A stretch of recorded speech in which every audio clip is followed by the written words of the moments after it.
raha ny akapobe ny zany dia mila fanoanana sy tosika daoly no kamaroany zavatra rehetra eto amintsika ary izany koa mbola hitakin'ireo syndicat mpampianatra hoe mba mila tohana ihany koa izy ireo zany amin'ny fanatanterahana azy izy ireo izay nandrahana ny tsy hanitanteraka ny fanadinana CPE amin'ny herinandro io izy ireo nambara ny sisiko amin'ny tanàna io nefany fa raha ohatra misy ny tsy tonga efa vonina ihany koa ireo izay isolo toerana.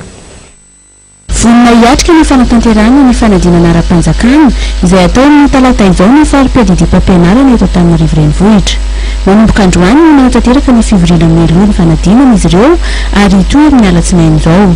Mahakasika ny fitokonan'ny mpampianatra indray dia nanamafy ny CFCISCO fa tsy tapaka ny fampiresaka amin'ireo mpampianatra ary raha sanatria misy ireo tsy tonga dia efa misy ireo mpiandro toerana. Misy ny dialogue antranay ny paky aloha zao any amin'ny ministeran'ny araka ny lazainareo teo any amin'ny fitantanam-bolany ny anay kosa aty amin'ny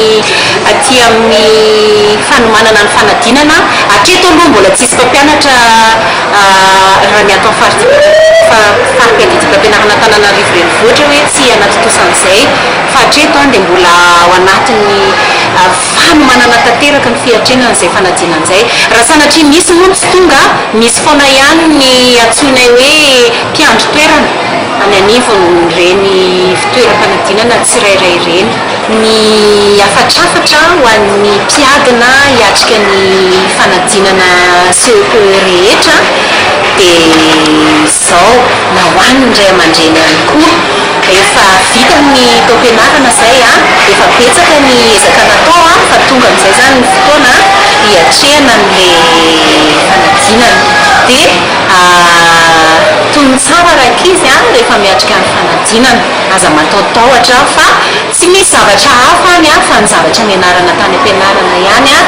no anadinana any dia ho antsika ray aman-dreny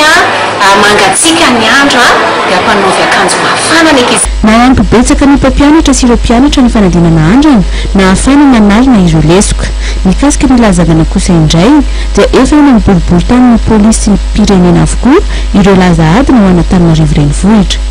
Mety misy fahatarana kely ny valiny voka-panadinana amin'ity taona ity raha oharina tamin'ny herintaona ny fampiasana lozisiala raha ny fanazavana mety ny CFCISCO hatrany.